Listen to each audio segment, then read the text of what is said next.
హైదరాబాద్ పాత బస్తీకి చెందిన స్నేక్ గ్యాంగ్ కేసులో కాసేపట్లో తీర్పు చెప్పనుంది రంగారెడ్డి జిల్లా కోర్టు. ఓ యువతిని పాములతో బెదిరించి అత్యాచారానికి పాల్పడిన కేసు అప్పట్లో సంచలనం సృష్టించింది.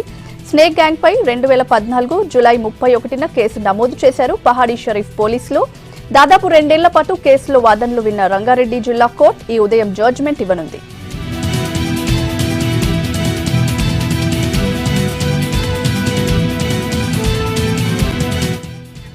స్నేక్ గ్యాంగ్ కేసులో మొత్తం 9 మంది నిందితులున్నారు. ప్రధాన నిందితుడు స్నేక్ గ్యాంగ్ సూత్రధారి అయిన ఫైజల్ దయానీని A1 గా నమోదు చేశారు పోలీసులు. హైదర్ బారక్బా, తయాబా సలామా, మహమ్మద్ ఫర్వేజ్, సయ్యద్ అన్వర్, ఖాజా అహ్మద్, మహమ్మద్ ఇబ్రహీం, అలీ బరాక్బా, సలాం హందీలు మిగతా 8 మంది నిందితులు.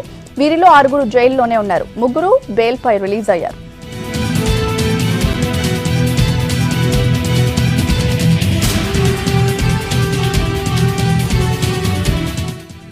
స్నేక్ గ్యాంగ్ ఆకృతాలను హైదరాబాద్ పోలీసులు సీరియస్ గా తీసుకున్నారు. ఆధారాలు, వివరాలు సేకరించి పలుమార్లు నిందితుల్ని రంగారెడ్డి జిల్లా కోర్టులో హాజరుపరిచారు. కేసులో మొత్తం 21 మంది సాక్షులను 13వ మెట్రోపాలిటన్ మెజిస్ట్రేట్ విచారణ చేశారు. పోలీసులు సమర్పించిన 39 సాక్ష్యాధారాలను పరిశీలించారు. 2 వైపులా వాదనలు విన్న న్యాయస్థానం తీర్పుని ఇవాల్టికి వాయిదా వేసింది. నేరం రుజువైతే నిందితులకు 10 ఏళ్ల జైలు శిక్ష లేదా జీవిత ఖైదు విధించే అవకాశాలున్నాయి.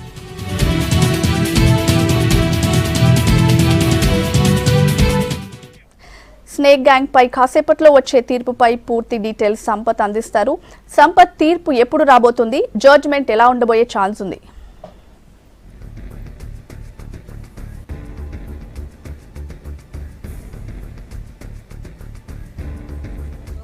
పాత బస్తీ పహాడీ షరీఫ్ లో చాలా దారుణంగా కిరాతకంగా వ్యవహరించిన స్నేక్ గ్యాంగ్ ఉదంతంపై మరికొద్ది సేపట్లో రంగారెడ్డి కోర్టు తీర్పు వెలువడించనుంది. దీంట్లో దాదాపు గతంలో సెటిల్మెంట్లకి అలాగే బెదిరింపులకి అటెంప్ట్ మర్డర్ కేసుల్లో ఇన్వాల్వ్ అయినటువంటి 9 మంది నిందితులుగా ఉన్నటువంటి ప్రస్తుతం స్నేక్ గ్యాంగ్ లో ఉన్నటువంటి నిందితులుగా ఉన్న వాళ్ళు దాదాపు ఎర్రగుంట అలాగే మిగతా ఏరియాలలో కొంతమంది యువతులపై అకృత్యాలకు పాల్పడినటువంటి ఆరోపణలతో కేసు నమోదైంది. 2014 జూలై 31న కేసు నమోదు చేసిన తర్వాత 2 ఏళ్ల నుంచి దీనిపై విచారణ కొనసాగుతూ వస్తుంది. 21 మంది సాక్షుల స్టేట్మెంట్ ను స్పెషల్ జడ్జి దీన్ని స్టేట్మెంట్స్ కూడా రికార్డ్ చేయడం జరిగింది. పూర్తి స్థాయిలో విచారణ చేసిన అనంతరం ఈరోజు మరికొద్ది సేపట్లో జడ్జిమెంట్ ఇచ్చే అవకాశం ఉంది. ప్రస్తుతం అయితే మనతో పాటు కొంతమంది న్యాయవాదులు ఉన్నారు. అసలు ఈ కేసులకు సంబంధించిన తీవ్రత ఎట్లా ఉంది, దీనికి సంబంధించిన వివరాలపై అడుగుదాం. చెప్పండి. మన యొక్క నగర శివారులో పహాడీ షరీఫ్ ఫామ్ హౌస్ నందు ఈ ఫైజల్ దయాని వాళ్ళ గ్యాంగు ఏదైతే అమ్మాయి మీద అకృతంగా అత్యాచారం చేయడం జరిగిందో వారి మీద పహాడీ షరీఫ్ పోలీస్ స్టేషన్ నందు 376D, 452, 395, 506, 323, రెడ్ విత్ 411 కింద సెక్షన్ బుక్ చేయడం జరిగింది. ముఖ్యంగా 376D అనేది గ్యాంగ్ రేప్ సంబంధించింది. ఈ సెక్షన్ ప్రకారము ఖచ్చితంగా జీవిత ఖైదు శిక్ష లేదా 20 సంవత్సరాల జైలు శిక్ష పడే అవకాశం ఉంది. అదేవిధంగా 395 సెక్షన్ డెకాయిటీ సంబంధించింది. ఈ సెక్షన్ ప్రకారం కూడా 10 సంవత్సరాల జైలు శిక్ష మరియు జీవిత ఖైదు పడే అవకాశం ఉంది. ఖచ్చితంగా భారతదేశంలో ఒక ప్రజలకు మన యొక్క న్యాయ వ్యవస్థ మీద చాలా నమ్మకం, విశ్వాసం ఉంది.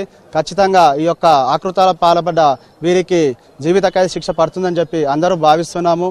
ఈ యొక్క శిక్షలు ఏ విధంగా ఉండాలంటే ఇంకొకసారి ఎవరన్నా ఈ యొక్క చేయాలంటే భయపడే విధంగా శిక్షలు వేయాలని చెప్పి మేము భావిస్తున్నాము. దాదాపు పూర్తి స్థాయిలో విచారణ అనంతరం కొద్దిసేపట్లో జడ్జిమెంట్ వెలువడించింది. ఈ వ్యవహారం దాదాపు స్నేక్ గ్యాంగ్ సంబంధించిన ఉదంతం గతంలో ఎన్నడూ జరిగినటువంటి మోడస్ ఆపరండి అనేది కూడా పోలీసులు తేల్చడం జరిగింది. 4 CIలు దీన్ని పూర్తి స్థాయిలో దర్యాప్తు చేశారు. దాదాపు 2 ఏళ్ల కాలం పాటు దీన్ని దర్యాప్తు చేయడం జరిగింది. మొత్తం 3 నిందితులుగా ఉన్నటువంటి వాళ్ళు 3 బయట బెయిల్పై బయటికి రావడం జరిగింది. వాళ్ళు మరో 6 వ్యక్తులు ఎవరైతే ఉన్నారో ఫైజల్ దయాని అండ్ గ్యాంగ్ సంబంధించిన వాళ్ళు 6, ఒక 5 చెంచల్గూడ జైల్లో, అలాగే మరొక వ్యక్తి చెర్లపల్లి జైల్లో ఉన్నారు.